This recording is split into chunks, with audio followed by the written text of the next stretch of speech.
దేవుని కృప కలిగిన నామములో మీ అందరికీ ప్రభు పేరిట ప్రత్యేకమైన వందనాలు. ప్రతిరోజు మీ ప్రార్థన అవసరతలు తెలియచేస్తూ, అలాగే కింద కామెంట్ రూపంలో కూడా మీ ప్రార్థన అవసరతలు తెలియచేస్తున్నారు. వాటన్నిటిని నోట్ చేసుకుని ప్రతి ఒక్కరి గురించి ప్రార్థన చేయడం జరుగుతుంది.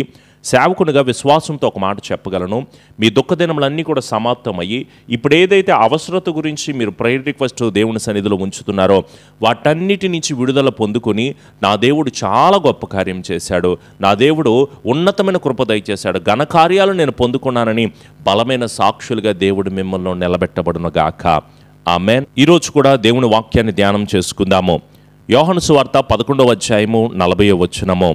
నీవు నమ్మిన ఎడల దేవుని మహిమను చూతువు. Praise lord. మనమందరం కూడా విశ్వాసము కలిగిన వారిగా, నమ్మిక కలిగిన వారిగా ఉండాలి. నమ్మకమైన వారికి దేవుడు దీవెనలు మెండుగా అనుగ్రహిస్తాడు. నీవు నమ్మితే దేవుని మహిమను చూస్తావు. నీవు నమ్మితే ఘనకార్యాలు, అద్భుత కార్యాలు నీ జీవితంలో చూస్తావు. దేవా, మా అందరికీ, మా కుటుంబాలన్నిటికీ కూడా అపనమ్మిక రాకుండా నీ కాపుదల దయచేయని దేవుణ్ణి అడగండి. నమ్ముతున్నావా? విశ్వసిస్తున్నావా? నీవు నమ్మితే సిగ్గుపడవో.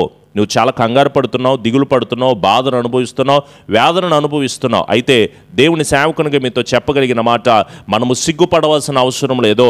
మనము నమ్మాము, విశ్వసించాము. విశ్వసించిన వాడు సిగ్గుపడడు, ధైర్యంతో ముందుకు సాగుతాడో. మనం కంగారు పడాల్సిన అవసరం లేదో. మన పాపాలు క్షమించబడతాయి, మనం రక్షణ పొందుకుంటాం, మన సమస్య నుంచి విడుదల పొందుకుంటాం, నిత్య జీవాన్ని మనం పొందుకుంటాము. మన కుటుంబ సమస్యలు, ఆర్థికపరమైన సమస్యలు, వ్యాధుల ద్వారా, గర్భఫలాలు, కోర్టు సమస్యలు, ఇలా అనేక రకాలైన బాధలతో మనం బాధపడుతున్నాం కదా. నీకున్న శ్రమను బట్టి నువ్వేమి దిగులు పడద్దో. ఆయనందు విశ్వాసం ఉంచు. ప్రభువా, నిన్నే నమ్ముతున్నాను, నీ మీదే నేను ఆశ్రయం కలిగి ఉన్నాను తండ్రి. ఓర్పు కలిగి, సహనం కలిగి ఎదురు చూడండి. శ్రమ వచ్చినప్పుడు కృంగిపోతే మనం చేతకాని వాళ్ళమైపోతాం. ఆర్థికపరమైన సమస్యలు వస్తున్నాయి, అప్పుల సమస్యలు, ఈఎంఐల సమస్యలు, లోన్ సమస్యలతో అనేక రకాలైన ప్రాబ్లమ్స్తో బాధపడుతున్నావు. ఇప్పుడు కృంగిపోతే ఎట్లా? చేతకాని వాడవైపోతావు. రోగ సమస్యలు వస్తున్నాయి. నా దేవుడు నన్ను స్వస్థపరుస్తాడు. నేను ఎదుర్కొంటున్న ప్రతి శోధన నుంచి, ప్రతి బలహీనత నుంచి, ప్రతి రోగభరితమైన అనారోగ్య స్థితి నుంచి నా దేవుడు నాకు విడుదల ఇస్తాడు అనే నమ్మిక లేదంటావా? నీకున్న కుటుంబ సమస్యలు, జాబ్ కొరకు, అలాగే ఈ సమయంలో ఎగ్జామ్స్ రాస్తున్న బిడ్డలో నా దేవుడు నన్ను పాస్ చేస్తాడు, మంచి సీటు దొరుకుతుంది. జాబ్ కొరకు ఎదురు చూస్తున్న బిడ్డలో నాకు ఒక మంచి జాబ్ని దేవుడు నాకు నా జీవితంలో అనుగ్రహిస్తాడు. నా వ్యాపారం నష్టాల్లో ఉంది, లాభాల్లోకి దేవుడు నడిపిస్తాడు. నా కొరకు ఏర్పాటు చేశాడు ఒక వివాహాన్ని, అలాగే నా కొరకు ఆయన గర్భఫలాన్ని ఇవ్వబోతున్నాడు అనే నమ్మిక ఉందా? విశ్వాసం ఉందా? అపాయాలు వస్తున్నాయని, కష్టాలు వస్తున్నాయని, లోకంలో మనకి శ్రమ కలుగుతూ ఉంటుంది. అయినా సరే ధైర్యం తెచ్చుకోవాలి కదా. ఈ మాట చెప్తుంది నేను కాదు, లోకమును జయించిన దేవుడే మాట్లాడుతున్నాడు. శ్రమ వచ్చినప్పుడు కృంగిపోతే చేతకాని వాడిగా ఉండిపోతావా? నిన్నంతా ఉపవాస ప్రార్థన చేశావు, మరి ఈరోజు ఏమైంది? ఆ ధైర్యం ఏమైంది? ఆ బలం ఏమైంది? మనం ప్రార్థన చేస్తే దేవుడు సమాధానం ఇస్తాడు, విజయాన్ని ఇస్తాడు, అభివృద్ధిని ఇస్తాడు, ఆశీర్వాదాన్ని ఇస్తాడు, ఘనకార్యాలు పొందుకుంటాం, సంతోషం కలుగుతుంది, స్పష్టత మన జీవితంలో వస్తుంది. ప్రార్థన నిర్లక్ష్యం చేయబాక. నువ్వు ప్రార్థన నిర్లక్ష్యం చేస్తే నీ జీవితాన్ని నిర్లక్ష్యం చేసినట్లు. ప్రార్థన యొక్క బలం తెలిస్తే, ప్రార్థన యొక్క విలువ తెలిస్తే నువ్వు ప్రార్థించకుండా ఉండలేవు. నీ నమ్మిక యొక్క విలువ నీకు తెలిస్తే దేవుని మీదే మనం నమ్మకం కలిగి ఉంటాం. మనుషులను నమ్ముకున్నట్టు కంటే యెహోవాను ఆశ్రయించుట మేలు. ఈ భూమి మీద వ్యక్తులను, మనుషులను, బంధువులను, స్నేహితులను, రక్త సంబంధికులను మనం నమ్ముకోవడం కంటే నా భర్త ఎదురవుతున్న సమస్య నుంచి, నా కుటుంబం పడుతున్న అక్రమ సంబంధాల బాధ నుంచి, కోపిష్టి జీవితం నుంచి, తాగుడు బ్రతుకు నుంచి దేవా నాకు విడుదల కలుగు చేయవని దేవుని మీద నమ్మకత్వం కలిగి ఉండండి. నా వల్ల కావట్లేదు, నా చేత కావట్లేదు, నేను చేయలేకపోతున్నాను, నా వల్ల కాదేమో అని దిగులు పడాల్సిన అవసరం లేదు. ఆయన మీద నమ్మిక ఉంచాం, ఆయన మీదే మనం భారం ఉంచాం. ప్రభు చెప్తున్నట్లుగా, ప్రయాసపడి భారం మోస్తున్న సమస్త జనులారా, నువ్వు ఏ భారమైతే మోసుకుంటూ వెళ్తున్నావో నీ భారం అంతా కూడా నా మీద వేయమని ప్రభు చెప్తా ఉంటుంటే ఇంకెందుకు దిగులు పడుతున్నావు? దేవుడు చూడట్లేదేమో పాస్టర్ గారు నన్ను అంటే, హాగరును దేవుడు చూడలేదా? కానుకలు వేసేవారిని దేవుడు చూడలేదా? సృష్టిని దేవుడు చూడలేదా? మనుషులుగా మనందరినీ దేవుడు గమనించట్లేదు అనుకుంటున్నావా? నీవు కూర్చుండుట, నీవు లేచుట, నీవు నడుచుట, నువ్వెక్కడికి వెళ్ళినను, నీవు ఏ పరిస్థితిలో ఉన్ననో దేవుడు నన్ను చూడట్లేదేమో, పరిశీలించట్లేదు అనుకుంటున్నావేమో. 139వ కీర్తన అంతా చదివితే మనము ఎక్కడికి వెళ్ళిపోయినానో కూడా మన దేవుడు మనలో చూస్తున్నాడు అన్న విషయాన్ని గుర్తుపెట్టుకోండి. నేను స్వస్థపడనేమో పాస్టర్ గారు. ఎందుకు స్వస్థపడవు నువ్వు అనుకుంటున్నావేమో. 12 సంవత్సరాల నుంచి రక్తస్రావం కలిగిన ఒక స్త్రీ యేసు పాదాల దగ్గరికి వెళ్ళి విశ్వాసముతో ఆయన వస్త్రపు చెంగునైనా నేను ముట్టుకుంటాను, స్వస్థపరచబడతాను. నీ విశ్వాసమే, నీ నమ్మికే నీ స్వస్థతకి కారణమవుతుంది. దెయ్యం పట్టిన వాళ్ళు విడుదల పొందుకున్నారు.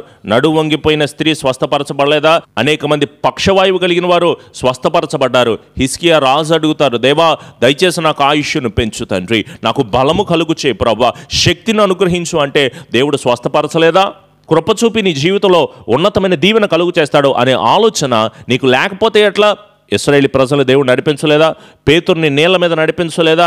అనేక మంది యేసయ్య దగ్గరికి వచ్చి, తండ్రి నిన్నే నమ్ముతున్నానయ్యా, నీ మీద ఆధారపడుతున్నానయ్యా, నువ్వే నా ఆశ్రయము, నువ్వే నా దుర్గము అని అడిగిన ప్రతి ఒక్కరిని కూడా దేవుడు వదిలిపెట్టాడా, విడిచిపెట్టాడా?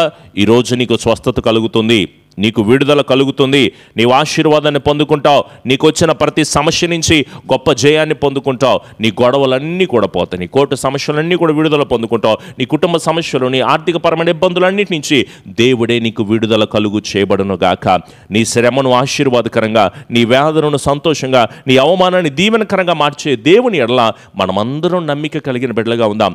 ఒకవేళ ఇంకా నమ్మకత్వం లేదేమో, ఇంకా విశ్వాసం లేదేమో, నా దేవుడు నా పట్ల జరిగిస్తాడా, నా కుటుంబాల్లో విడుదల పొందుకుంటానా, నాకు క్షేమం కలుగుతుందన్న ఆలోచన చేస్తున్నావేమో, దిగులు పడవలసిన అవసరం లేదు. చెయ్యి జాచి ఆయనే పిలుస్తున్నాడు కదా. నేను తలుపు యొద్ద నిలుచుండి తలుపు తట్టుచున్నాను, ఎవడైనను నా స్వరం విని తలుపు తీసిన ఎడల అతనితో కూడా నేను, నాతో కూడా అతను కలిసి భోజనం చేస్తామని దేవుడే మాట్లాడుతుంటే, ఇంకా లోకం వైపు, పాపం వైపు, అన్యాయమైన స్థితి వైపు, అక్రమమైన మనుషుల వైపు, వీళ్ళందరి విషయంలో వాళ్ళని చూసి వీళ్ళని చూసి ఎందుకు అలా ఉన్నారు, నా బ్రతికి ఎందుకు ఎలా అయిపోయింది, నా జీవితం ఎందుకు ఎలా అయిపోతుందని చెప్పేసి కంగారుపడి కలవరపడే దానికంటే దేవుని ఎడల విశ్వాసం ఉంచు. ఆయనే నీ బ్రతుకును మార్చగలడు, నీ స్థితిగతులను మార్చగలడు, నీ పరిస్థితులన్నింటినీ మార్చి నిన్ను నడిపించగలడు, నిన్ను చూడగలిగిన వాడు, నిన్ను స్వస్థపరచగలిగిన వాడు, నిన్ను ఓదార్చగలిగిన వాడు, నీకు నెమ్మదినివ్వగలిగిన గొప్ప దేవుని యందు విశ్వాసం ఉంచి నిలబడినట్లయితే ఘనమైన, బలమైన, ఆశ్చర్యకరమైన కార్యంలో మీరందరూ చూడాలి. ప్రతిరోజు వాగ్దానం ద్వారా మిమ్మల్ని దేవుడు ఎందుకు బలపరుస్తున్నాడంటే, నీవు సాక్షిగా నిలబడాలి. నా దేవుడు నాకు తోడున్నాడు, నాకు జయమునిచ్చాడని అన్ని జనుల ముందు దేవుడు నిన్ను బలమైన కార్యాలతో నిలబెట్టబడునుగాక. స్థిరపరిచి కాపుదల దేవుడు మీ అందరికీ అనుగ్రహించబడునుగాక. రండి, తలల వంచండి, కనులు మూసుకుందాం, ప్రార్థన చేసుకుందాము. కృపాసత్య సంపూర్ణుడా, మా గొప్ప దేవా, మరొక మారు మేము నమ్మితే మేలులు కలుగు చేస్తానని, గొప్ప కార్యాలు, నీ మహిమను మేము చూస్తామని మీరు మాట్లాడుతున్నందుకు వందనాలయ్యా. ప్రభువా, మేము స్వస్థత పొందినట్లు ఒకరి కోసం ఒకరు ప్రార్థన చేయండి అంటున్నారు. దేవా, మేము ప్రార్థన చేస్తే మా మనవి ఆలకిస్తానని మాట్లాడుతున్నారయ్యా. ఈ శ్రమ, ఈ కష్టం, ఈ శోధన కేవలం కొంతకాలమేనని, తర్వాత మమ్మల్ని స్థిరపరుస్తానని ఎంతగానో మాట్లాడుతున్నారయ్యా. ఈ కష్టంలో, ఈ బాధలో, ఈ శ్రమలో మేము పడుతున్న ప్రతి బాధ నుంచి కూడా మాకు విడుదల కలుగు చేయండి, కృప చూపండి. మరొక వాగ్దానము ద్వారా మాతో మాట్లాడినందుకు స్తోత్రాలు ప్రభువా.